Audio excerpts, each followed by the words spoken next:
뭐 이런 표정을 짓고 계시면 제가 굉장히 마음이 어렵습니다. 여러분 사랑하고 계시나요? 네. 정말이에요?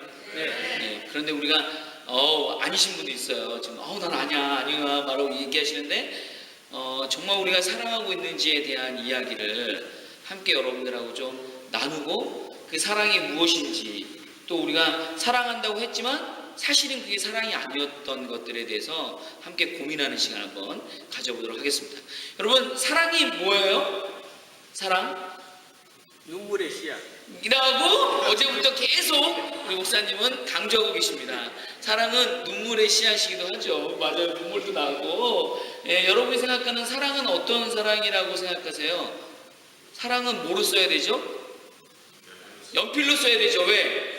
열받으면 지워야 하니까. 그래서 사랑은 또 연필로 쓴다는 얘기도 좀 있고, 사랑이라는 정의는 수도 없이 많은 사람들이 많은 이야기를 통해서 정의를 내리고 싶은데 사실 뭔가 뾰족하게 사랑이 이런 것이다 라고 이야기한다는 것은 쉽지 않은 것 같아요.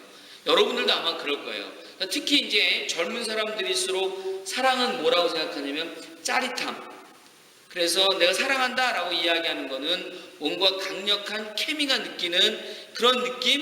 이게 이제 우리 사랑이지 않나라는 생각을 하는 분들도 많아요. 하지만 정말 그게 사랑일까? 아니면 사랑의 일부분일까? 우리가 함께 고민을 나눠야 되는데, 우리가 뭔가 정의를 이야기할 때에는 사실 쉽지 않은 정의는 반대말을 한번 좀 생각해 보면 도움이 되는 것 같아요. 여러분이 생각하는 사랑의 반대말은 뭐죠? 지금 무관심 누가 그러셨어요? 감사합니다. 말씀해 주셔가지고. 그러면 사랑은 무관심이에요. 그래요? 사랑의 반대말이 무관심이에요? 그럼 사랑은 뭐죠? 관심이에요. 관심. 사랑은 관심을 갖는 거라고 우리가 또 이야기도 합니다. 여러분 관심이 생겼어요. 여러분들 지금 저에게 관심이 좀 있으신가요?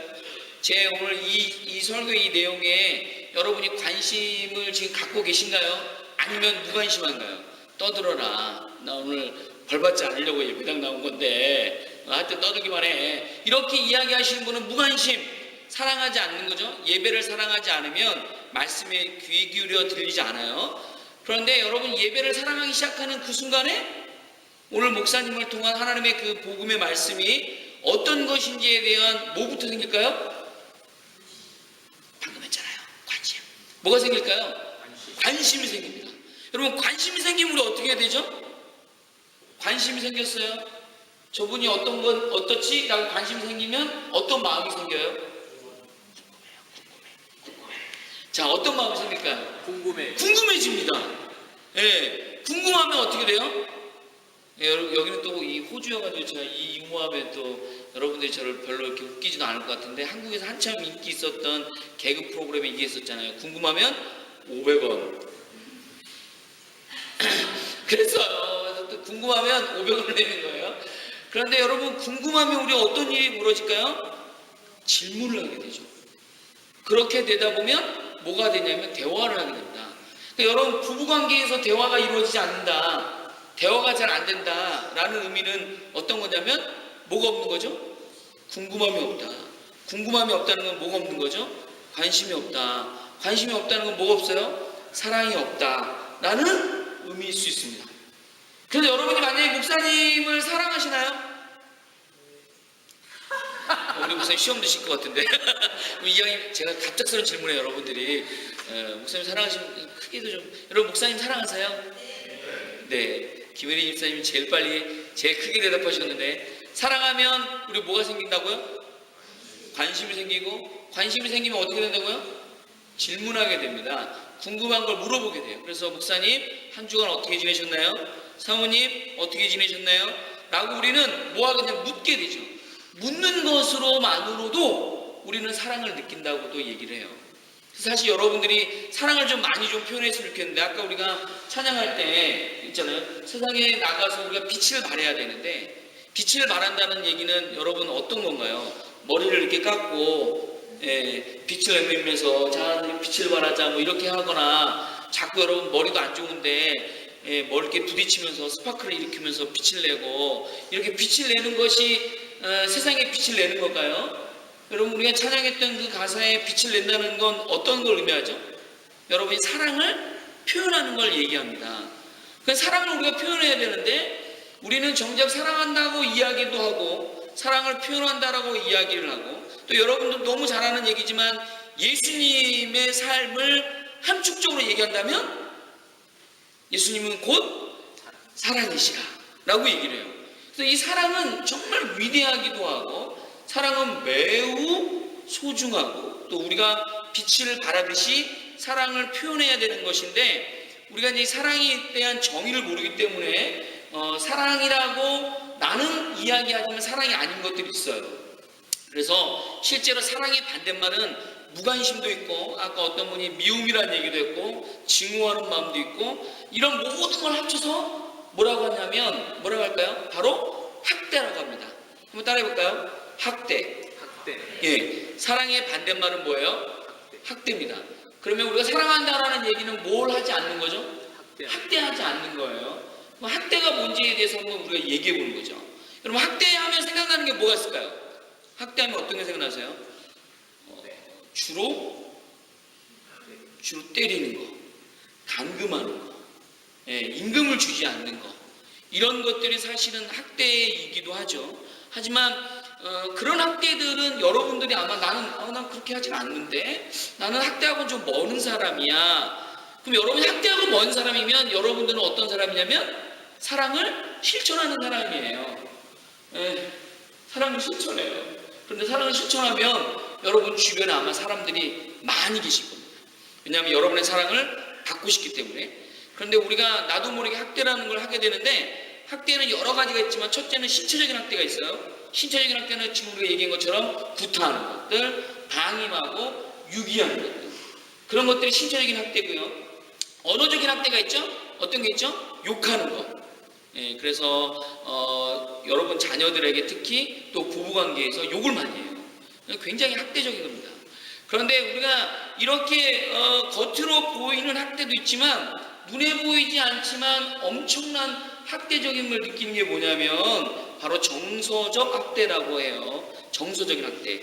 정서적인 학대는 뭐냐면 예를 들면 제가 제 아내하고 저희도 싸워요. 제가 여러분 어떤 분이 그러더라고. 너네는 부부싸움 안 하냐? 왜 안 하겠습니까? 부부싸움 하죠. 부부싸움 안 하면 살 수 있는 비결이 있을까요? 그걸 알고 싶어서 여기 오신 거겠지만 부부싸움을 하지 않는 비결은 없습니다. 문제는 부부싸움을 어떻게 하느냐가 중요하고 그 이후에 우리가 부부싸움 한 이후에 어떠한 태도를 보이느냐가 중요한 거지 부부싸움을 했느냐 안 했느냐가 중요하지 않아요. 여러분 오늘 읽었던 그 말씀 본문에 4장 26절인가요? 보시면 이런 게 있어요. 분을 내어도 라고 있습니다. 분을 내어도 예, 죄를 짓지 말라고 하셨어요. 그러니까 우리가 사실은 분노하는 것에 대해서는 하나님도 우리를 인정하는 거죠. 왜냐하면 분노는 사랑과 같은 하나의 감정이기 때문에 여러분들이 분노를 내고 화를 나는 것은 누구나가 다 같이 통용할 수 있는 거예요. 하지만 문제는 그 이후에 어떤 태도로 어떤 사람들은 화를 내므로 인해서 죄를 짓게 되는데 구타를 하게 되고 심한 욕을 하게 되는 것. 이게 이제 하나님이 싫어하시는 학대적인 거죠. 그런데 이 정서적인 학대는 뭐냐면 여러분이 여러분의 아내를, 여러분이 여러분의 남편을, 여러분이 여러분의 친구를 욕하고 화를 내고 때리고 할 때 주변에서 지켜보던 분들의 느껴지는 학대. 이게 진짜 정서적인 학대예요. 그래서 예를 실제적으로 있었던 얘기인데 어떤 아이들이 유괴를 당했답니다. 유괴를. 5-6명 아이들이 어린이집에 다니다가 유괴를 했는데 한 아이가 돈이 많아 보여가지고 이 유괴범이 그 아이의 집에다 전화를 했어요. 그러니까 전화를 하면서 아이 목에다가 이렇게 칼을 이렇게 댄 거예요. 칼을 댔는데 그러니까 애가 울까요 아닐까요? 목에 칼을 대면 이렇게 뭐 이런 거 왜 대세요 아저씨 이럴까요? 예, 굉장히 울면서 전화를 하고 했는데 이 유괴범이 어리석게 전화 통화를 오래 하다가 걸려가지고 결론 잡혔어요. 잡혔는데 이 5-6명의 아이들을 심리 치료를 하는데 이 목에 칼을 댔던 아이의 저 멀리 있었던 아이는 일주일도 안 돼서 퇴원했습니다.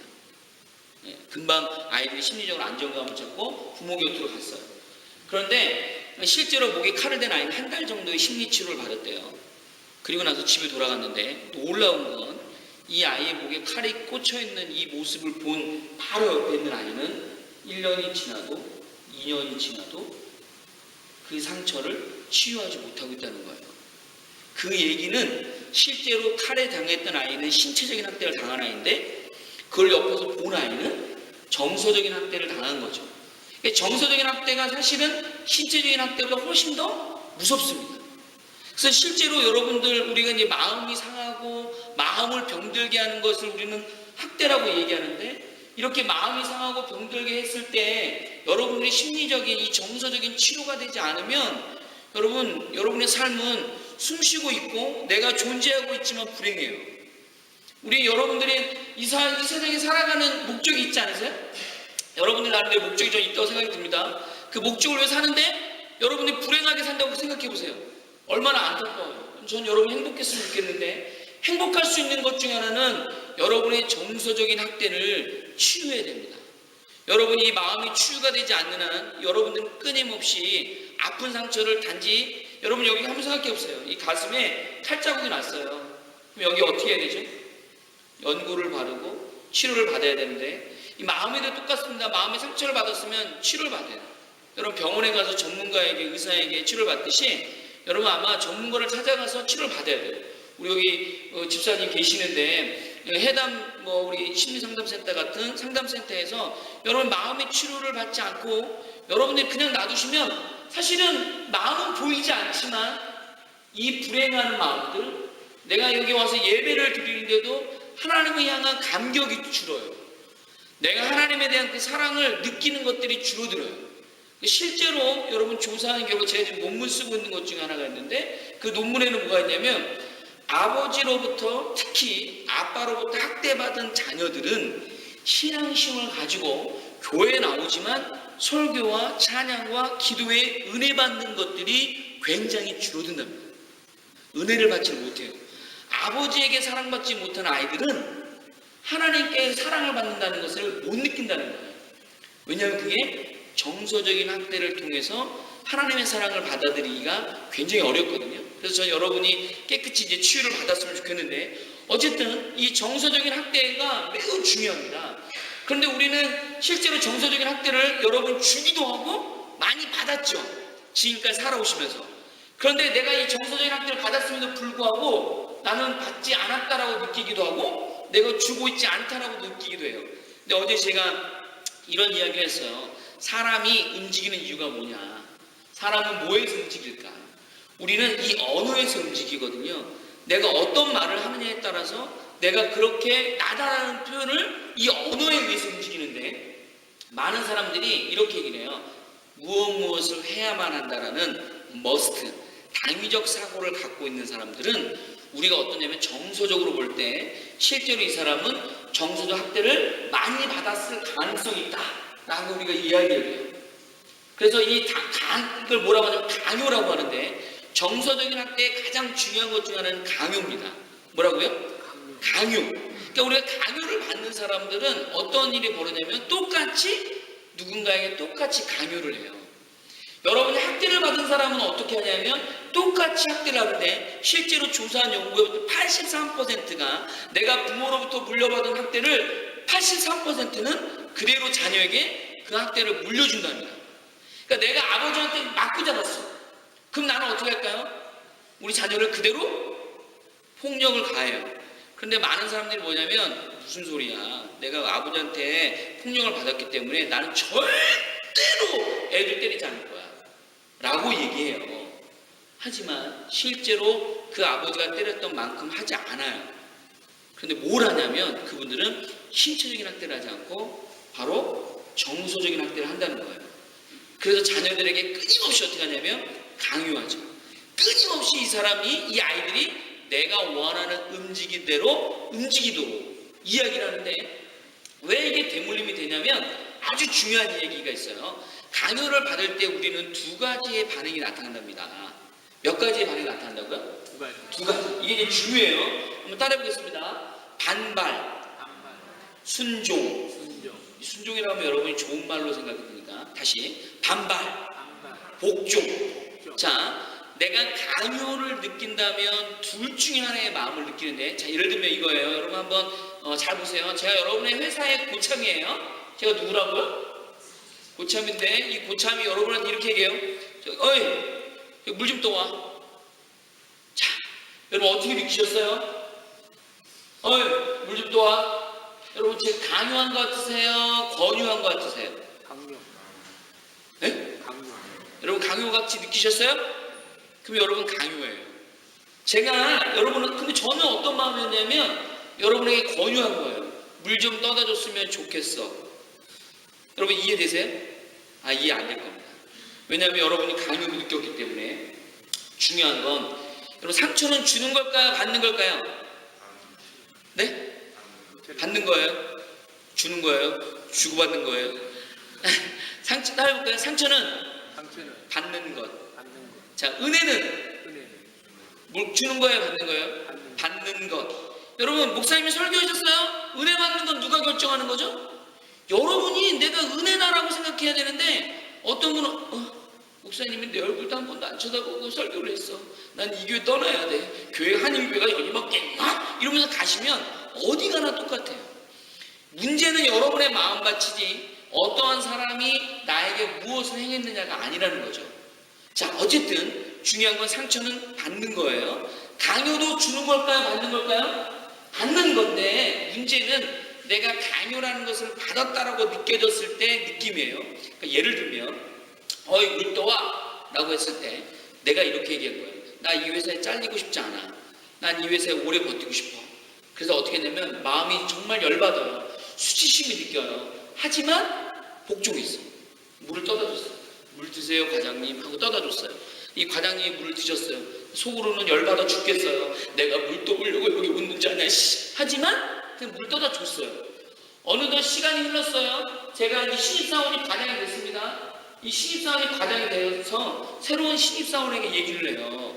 뭐라고 얘기했냐면 어이 물 좀 떠와 라고 했을 때, 자, 이 신입사원들은 어떤 마음을 느꼈을까요? 복종 아니면 뭐라고 했죠 제가? 복종 아니면 반발. 자, 다시 강요를 당하면 따라오세요. 강요를 당하면 복종 아니면 반발을 느낀다. 근데 나는 아까 뭘 느꼈어요? 뭐를 어떻게 행동했어요? 저는 복종했어요. 근데 이 신입사원이 뭐라고 얘기를 할까요? 갑자기 과장님 세월이 어느 시간인데 이게 지금 물을 떠오라고 그래요. 떠다 드세요. 과장님 손이 없어요. 말이 없어요. 라고 얘기했을 때 제가 뭐라고 얘기할까요? 제가 이렇게 얘기해요. 야, 신입사원은 물 떠오는 게 당연한 거야 라고 얘기를 하죠. 예, 그래서 내가 강요를 하는 거예요. 내 마음에 언어가 있는데 내 마음에 must라는 강의적 사고가 있는 사람들은 여러분들은 끊임없이 여러분이 만나는 누군가에게 여러분도 모르는 사이에 강요를 하기 시작합니다. 그래서 여러분이 학대적인 관계를 가졌던 사람들은 끊임없이 여러분 주변에 끊임없이 학대를 하게 돼 있어요. 그래서 여러분이 치료를 받아야 되는데 그 치료의 방법의 유일한 길은 예수님의 사랑밖에 없어요. 예수님의 사랑을 여러분이 느끼고 그 예수님의 사랑으로 여러분이 치유되지 않는 한 여러분들은 누구를 만나면 끊임없이 강요해요. 그래서 여러분 한국에서 계시다가 여기 오셨잖아요. 그럼 저도 한국에 있다 왔는데 목사님은 새벽 예배를 가셔야 되네. 대답이 없으시네. 가야 돼. 네. 목사님은 새벽 예배를 가야 되나요? 여러분이 목사님은 새벽 예배를 가야 돼 라고 느끼시면 여러분들은 새벽 예배 평생 안 오시다가 하루 딱 왔는데 목사님이 그날 피곤해서 주무셨어. 그럼 여러분들 이 교회가 이상한 교회고 저주스러운 교회고 이건 이단 교회 같은 교회고 이러고 집에 갑니다. 왜냐하면 목사님이 새벽 예배 오는 거는 당연한 거니까. 그런데 여러분이 목사님이 새벽 예배 나오는 것이 당연한 게 아니라고 느껴지면 새벽 예배에 왔어요. 오늘도 주일인데 여러분이 목사님은 주일날 여기 오는 게 당연해 라고 느껴지면 목사님 얼굴 딱 뵈면요 기쁨이 없어요. 그냥 계신 분이 있는 거예요. 늘 있는 자리에 있는 사람이 있을 때는 여러분 기쁨이 없습니다. 근데 여러분이 당연하게 생각하지 않잖아요? 그러면 목사님을 여러분이 뵈는 그 순간에 기뻐요. 와, 그리고 목사님 오늘 여기 주일에 이렇게 나오셨네, 새벽 예배 나오셨네, 목사님이 우리를 위해서 기도하시네, 이것에 대한 감격을 누릴 수 있어요. 그게 사랑이거든요. 그러니까 여러분이 당연하게 생각하지 않는 순간부터는 여러분이 어떤 마음을 갖게 되냐면 사랑하는 마음이 생기고 그게 감사하게 느껴지고 그분을 축복하게 느껴지게 돼 있습니다. 왜? 새벽 예배 나오는 건 당연한 게 아니거든요. 여러분, 우리는 삶 속에 항상 어떤 마음을 갖냐면 당연해요. 부모는 자식을 이렇게 하는 게 당연해. 학생은 공부해야 하는 게 당연해.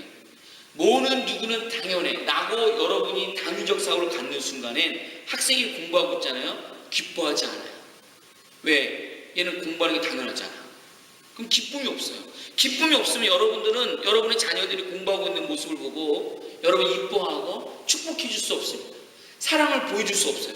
근데 여러분 그것만 딱 가려도 여러분 우리 자녀가 공부하고 있잖아요. 대단한 거죠. 나는 지금 공부 안 하고 있는데. 응? 그렇잖아요. 여러분 공부 안 하시잖아요. 하시는군요. 안 하고 있는데 우리 애가 공부하고 있어요? 기쁘죠. 왜? 이 아이가 힘든 것을 하고 있기 때문에 나는 사랑을 표현할 수밖에 없게 됩니다. 자, 어쨌든 여러분 기억하셔야 돼요. 강요하게 되면 뭐가 온다고요? 반발하면 복종이 오는데 여러분들이 이 머스트라는 생각을 갖는 그 순간에는 끊임없이 사랑은 뒤로 가게 되고 강요 아닌 학대를 하게 됩니다. 그런데 여러분 한번 생각해 보세요. 여러분이 뭐 우리 애기 엄마도 제 딸내미한테 공부해라, 숙제해라, 너는 숙제해야 돼. 제가 안 하면 어때? 혼나면 되지 라고 얘기하면 우리 아내는 항상 이렇게 얘기해요. 아니라고, 숙제해야 한다고. 숙제해야 한다라는 그 생각을 갖는 그 순간에 여러분 한번 생각해 보세요. 내가 숙제하지 않으면 어떻게 될 것 같죠? 뭔가 불안해지고 뭔가 두려워지기 시작합니다. 그런데 여러분 숙제를 했으면 좋겠어. 하지만 숙제하지 않아서 내가 속상해 로 여러분이 바꾸기 시작하면 우리의 마음속에 내 감정을 솔직하게 있는 그대로 표현하게 됩니다. 내 마음을 솔직하게 표현하는 그 순간부터는 관계 속에서 어떤 일이 벌어지냐면 뜨거워져요. 따뜻해져요. 그래서 사랑을 여러분이 표현할 수 있게 됩니다. 그럼 여러분 보세요. 내가 학대하는 이유가 있습니다. 여러분이 학대하는 이유. 내가 이 아이가 공부하지 않으면 공부하도록 할 때 여러분 뭘 하냐면 조건적 사고로 학대를 하는데 이거예요. 네가 공부하면 아빠가 놀이동산 데려갈게. 이거 아이한테는 학대거든요. 우리도 늘 그렇게 하지만 여러분이 학대예요. 너가 그렇게 하면 내가 이렇게 해줄게. 이거 학대예요. 근데 왜 그렇게 할까요? 한번 따라해볼까요? 학대는 쉽고 빠르게 내가 원하는 것을 얻으려 할 때 그때 학대합니다. 성폭력을 왜 가하냐면 쉽고 빠르게 그 사람의 사랑을 얻으려고 하면 성폭력을 가하게 돼요. 왜곡된 거죠. 잘못된 거죠. 그게. 그래서 여러분이 기억하셔야 돼요.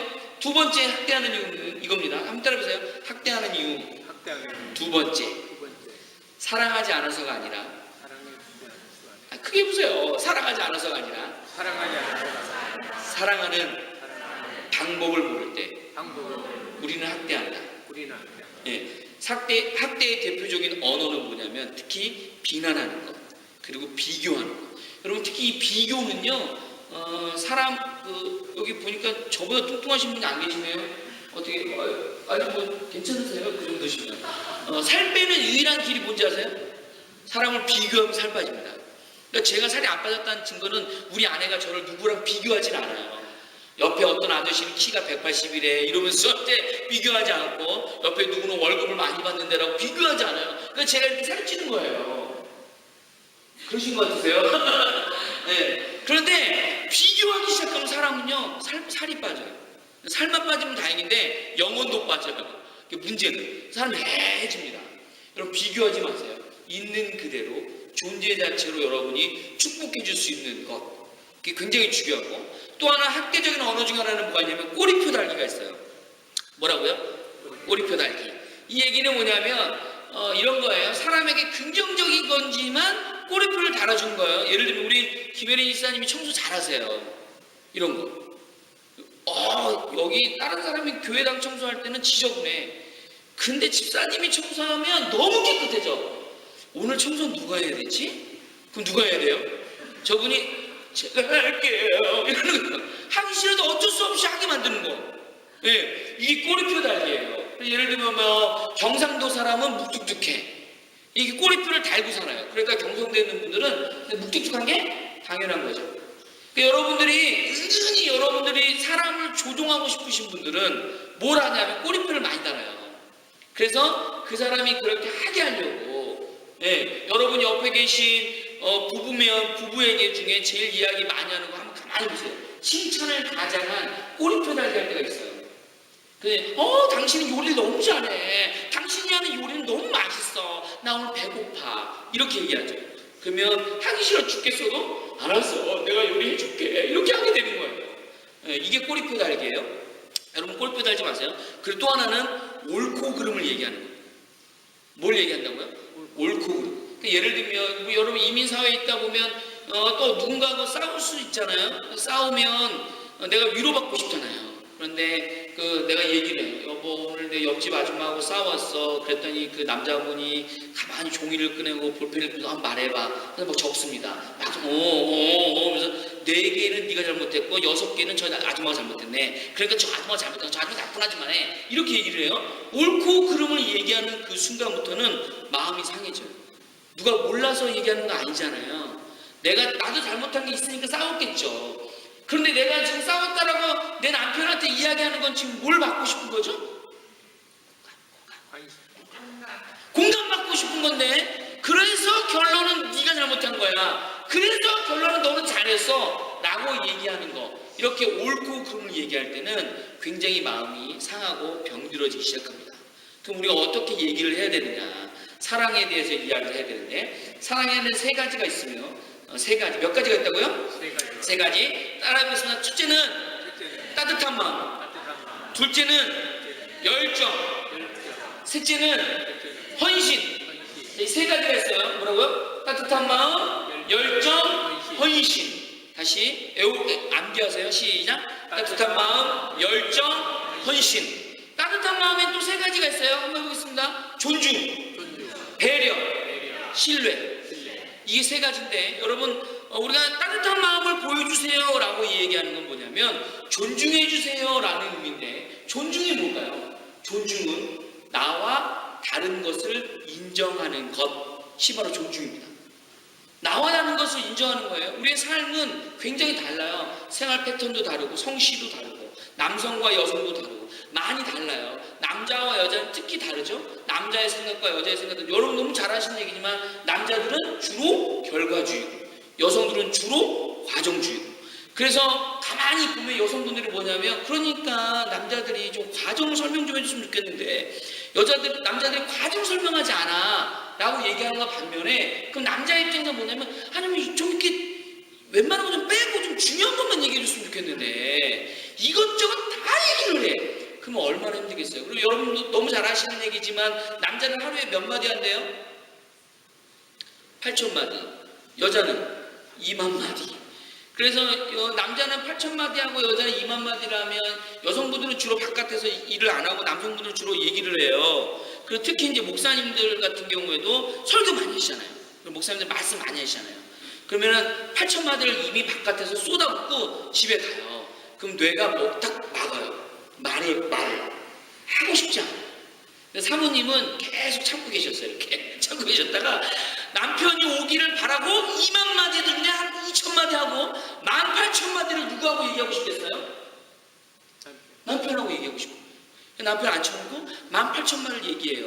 그 남편은 지금 8,000마디 다 하고 왔기 때문에 이것만 해줘도 굉장히 기적인데 왜 집에 오면 말 안 하냐고, 왜 집에 오면 당신 날 사랑하지 않잖냐고 이렇게 얘기해요. 사실은 그런 게 사랑하지 않아서가 아니라 이미 소진된 거예요. 그 여성분들 좀 이해 좀 해주세요. 우리 남편분들 얘기 많이 안 하는 거를. 그래도 아무리 그래도 그렇지 말은 집에 와서 해야 된다고 지금 이런 표정이시긴 하지만 어쩔 수 없습니다. 이 남자들은 이야기를 하고 싶은데 별로 이렇게 얘기가 잘 안 나와요. 근데 일적인 얘기 하라고 그러면 막 나와요. 그럼 또 여자분들은 옆에 있다가 그봐 너는 이를 사랑하는 거야, 나를 사랑하지 않는 거야 이러면 이제 남자분들이 막 답답해 죽으려고 그래요. 왜냐하면 남성분들은 사랑하는 방법을 잘 모르거든요. 특히 대한민국 남자들이 그렇잖아요. 사랑에 대해서 이야기를 잘 못 배웠고 하나님의 문제를 모르는데. 자, 어쨌든 존중이에요. 존중은 또 따라해볼까요? 거절할 권리를 주는 것. 거절할 권리를. 예, 이게 존중이에요.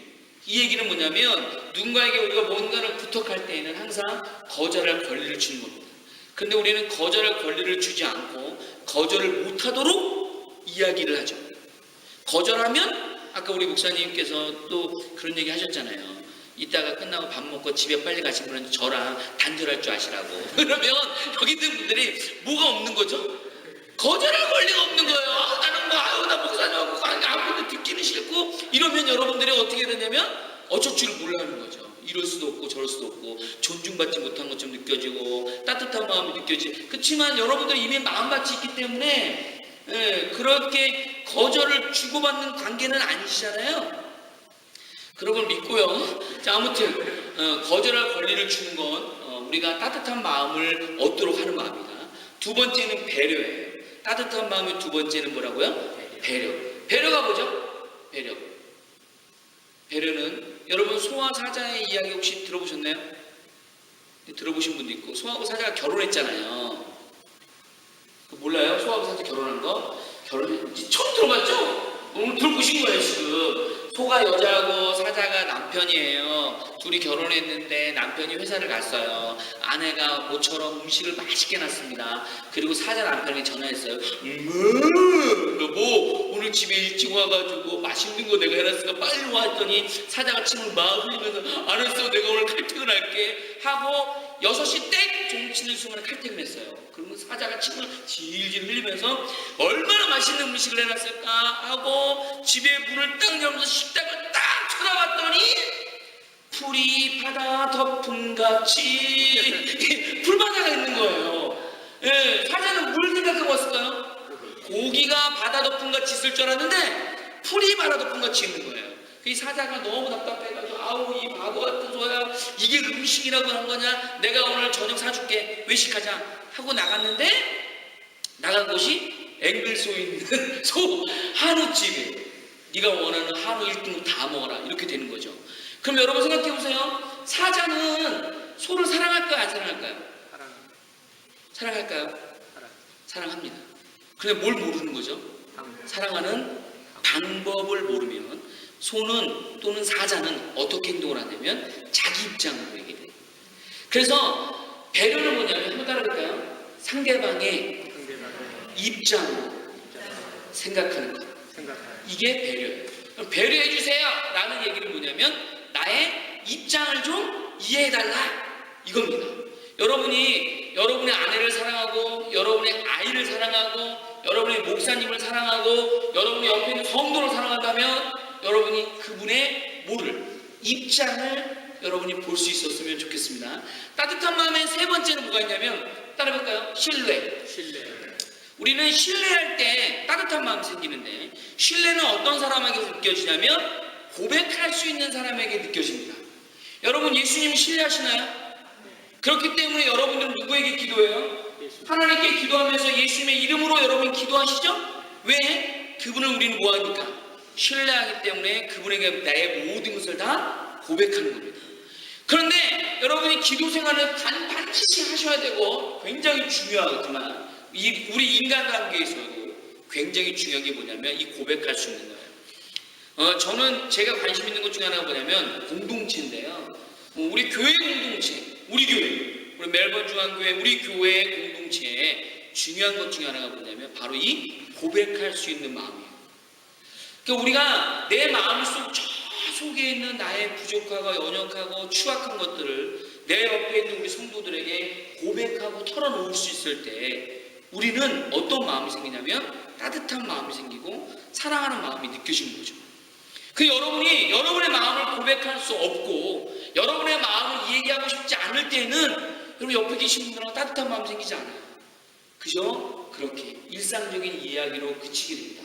건강한 공동체는 어떤 공동체냐? 따뜻한 마음을 나눌 수 있는 내 속에 있는 마음을 신뢰하는 마음으로 고백할 수 있는 공동체. 여러분 꼭 기억했으면 좋겠어요. 이 세 가지가 잘 이루어졌을 때 우리가 따뜻한 마음이 생겨요. 따뜻한 마음은 세 가지가 있다고 했습니다. 첫 번째는 존중, 두 번째는 배려, 세 번째는 신뢰. 자, 두 번째 큰 카테고리의 사랑의 두 번째는 뭐냐면 열정이에요. 열정에는 볼까요? 기쁨, 보람, 이게 있어야 됩니다. 그래서 실제로 어제도 잠깐 얘기했지만 여러분, 사랑한다라는 것은요 즐거운 추억을 만드는 거예요. 보람된 추억을 여러분 만드시는 거예요. 저는 여러분의 삶에 보람이 있었으면 좋겠어요. 여러분 왜 사세요? 여러분이 우리가 이 땅에 왜 살죠? 콧구멍이 이렇게 뚫려 살아요?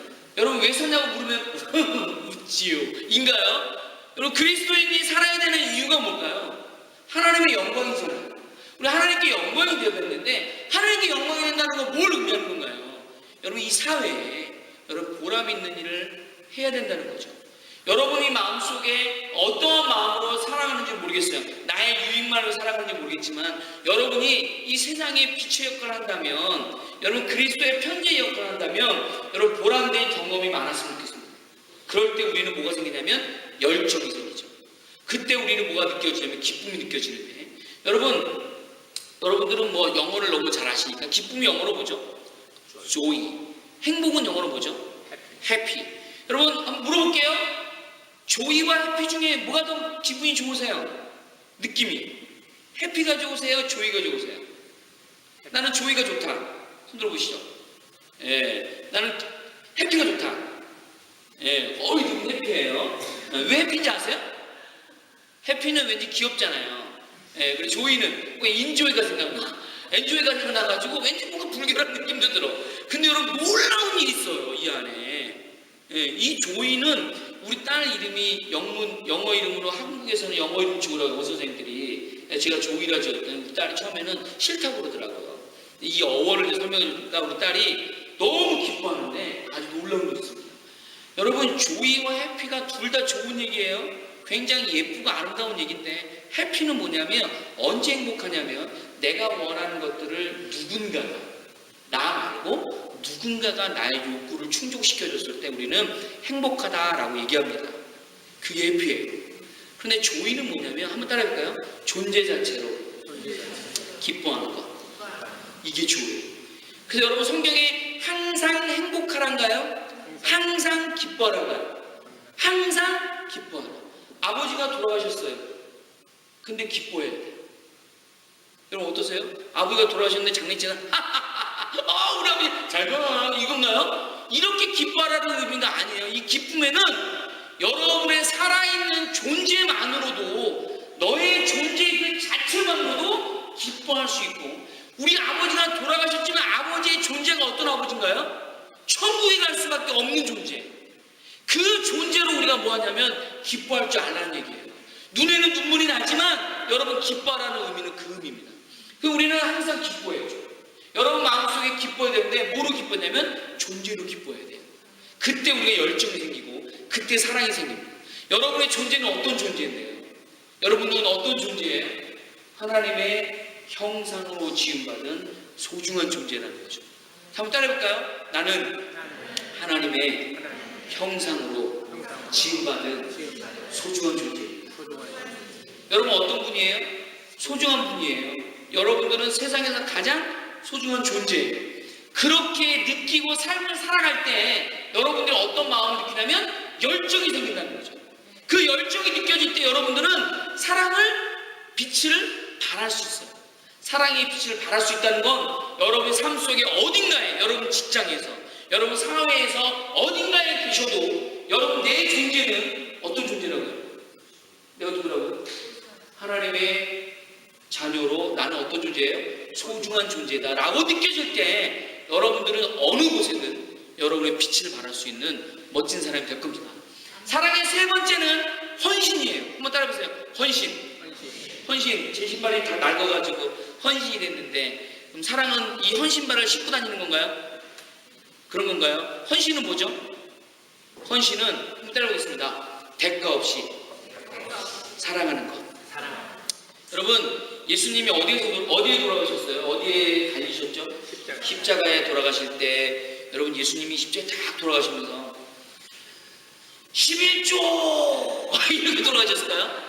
아니면 새벽 예배 이러고 돌아가셨을까요? 여러분 예수님이 십자가에 못 박혀 돌아가실 때 마지막으로 뭐라고 하셨어요? 다 이루었다. 이 얘기는 뭐냐면 너희들이 할 것은 아무것도 없다. 단지 내가 다 주었다. 사랑은 주는 겁니다.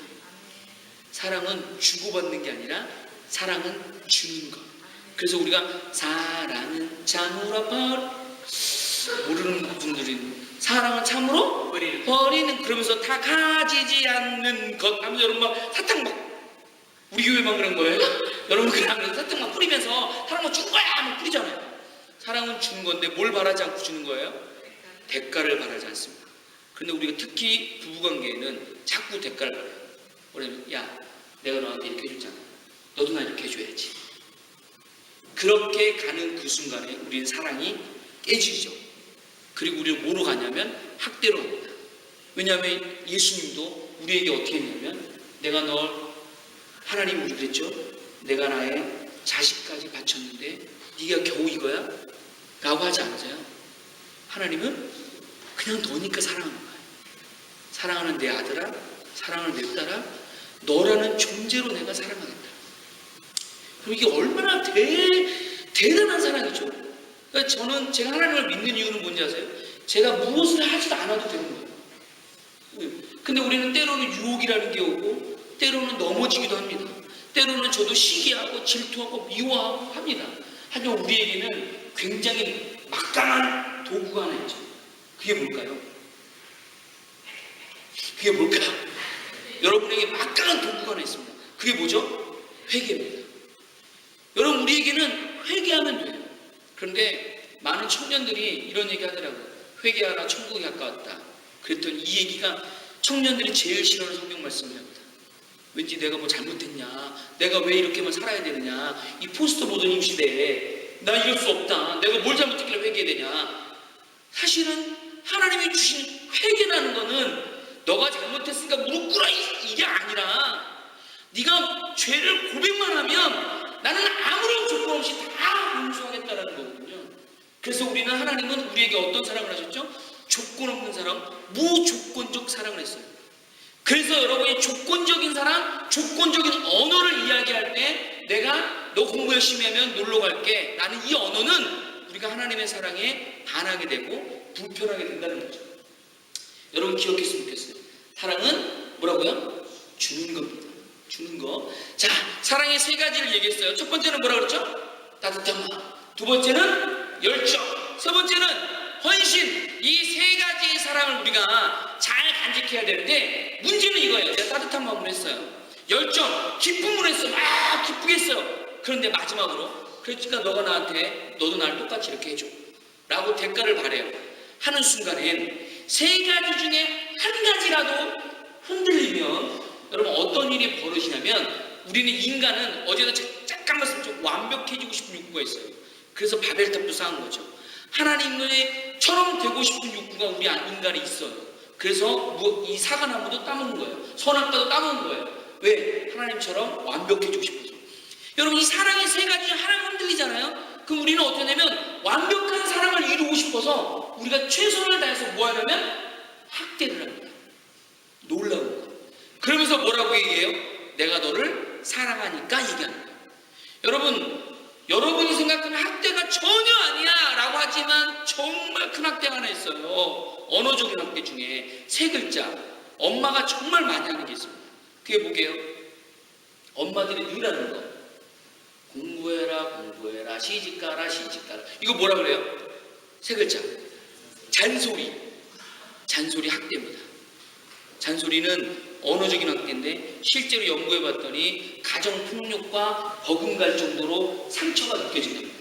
여러분 가만히 생각해 보면 어렸을 때 부모님이 잔소리했던 게 지금도 기억나지 않으세요? 했던 말 또 하고. 잔소리는 학대 중에 힘들어요. 가장 힘든 말 중 하나예요. 근데 왜 우리는 잔소리를 자꾸 할까요? 그걸 사랑한다라는 걸 얘기해요. 그래서 여러분이 기억하셔야 돼요. 정말 사랑한다면 사랑이 뭔지를 느끼고 정말 대가 없이 사랑하고 열정으로 사랑하고 따뜻한 마음으로 우리가 사랑하려는 여기에만 초점을 두신다면 여러분 잔소리 줄일 수 있어요. 공부해라 이거 얘기하지 않아요. 왜냐하면 사랑하는 방법을 알면, 공부를 잘하게 하는 방법을 알면 우리 잔소리하지 않아요. 여러분 사랑을 나눴으면 좋겠습니다. 그런데 사랑은 지식으로 아는 게 아니라 실천하는 거예요. 그래서 우린 실천했으면 좋겠어요. 옆에 있는 분 잠깐 얼굴 한번 봐볼까요? 옆에 계신 분 얼굴 한번 보세요. 어떠세요? 사랑스러운가요? 사랑스러우세요? 잠깐만요. 여러분 표정을 제가 보여드릴게요.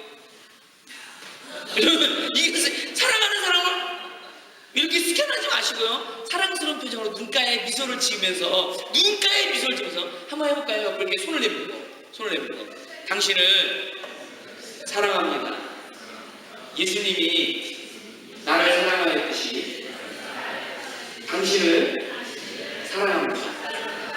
나와 함께 신앙생활 해주셔서 감사합니다. 토닥토닥. 예, 토닥토닥. 하이파이브 해주세요. 하이파이브. 짠. 그 뒤에 외롭잖아요. 여기 외로우시나요? 같이 해주시고. 예. 그래서 우리 교회가 사랑이 넘쳤으면 좋겠어요. 이 사랑이 넘쳐서 이곳에 딱 오면, 와, 뭐지? 이게 뭔가?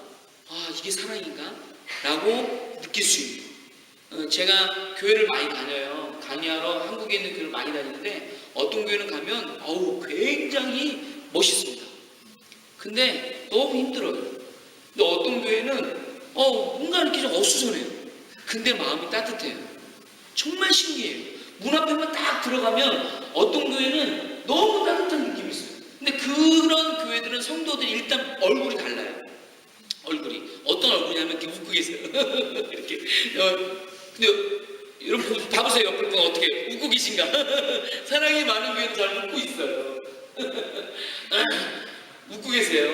예. 많이 웃고 많이 적극적이고 긍정적으로 사랑을 나눌 때 우리 예수님의 사랑이 우리 교회에 또 우리 이 멜버른 지역에 우리가 빛을 발하는 여러분이 되어줬으면 정말 좋겠습니다. 기도하겠습니다. 하나님, 우리의 삶 속에 얼마나 많이 학대하고 살았는지 다시 한번 회개합니다. 내가 사랑한다고 말했지만 그것이 상대방에게는 학대였고, 내가 사랑한다고 베풀었지만 그것이 상대방에게는 마음을 상하게 하고 병들게 하였던 것들이 있었을 줄 압니다. 하나님, 내가 알고 지은 죄, 모르고 지은 모든 이 언어들을 하나님 용서해 주시길 간절히 원합니다. 내가 이제 부족하지만 하나님의 그 사랑을 전하고 부족하지만 하나님의 그 사랑을 나타내기를 소원합니다. 하나님, 따뜻한 마음으로 존중하고 배려하고 신뢰하는 마음을 가지도록 도와주시며 열정을 가지고 기쁨과 보람된 경험을 통해서 하나님을 찬양할 수 있는 우리가 될 수 있도록 하나님 도와주시고, 무엇보다 대가를 바라지 않는 헌신의 섬김으로 인해서 예수님의 그 사랑을 우리가 나누는 우리가 될 수 있도록 하나님 축복하여 주시옵소서. 하나님, 사랑은 허다한 것을 덮는다고 하였습니다. 하나님, 우리의 입술에 오늘 말씀처럼 정말 거짓된 말들, 쓰레기 같은 말들, 저주하는 말들을 하지 않도록 도와주시고, 우리의 입술을 통해서 하나님 복음의 말들, 사랑의 말들, 따뜻함의 말들, 뜨거운 열정의 마음들이 쏟아서 나올 수 있도록 우리의 입술을 주장하여 주시옵소서. 하나님, 우리 멜버른 중앙교회를 통해서 이 멜버른에 하나님 사랑이 전해질 수 있도록 도와주시고, 우리의 이 빛의 역할을, 그리스도의 편지의 역할을, 소금의 역할을 잘 감당하는 우리가 될 수 있도록 하나님 함께하여 주시옵소서. 외롭고 힘들고 지칠 때도 있지만 하나님, 우리가 하나가 되는 공동체가 되어지고 서로 신뢰하고 고백하는 공동체를 통해서 마음을 나눠주는 귀한 교회가 될 수 있도록 하나님 함께하여 주시옵소서. 예수님의 이름으로 기도드렸습니다. 아멘.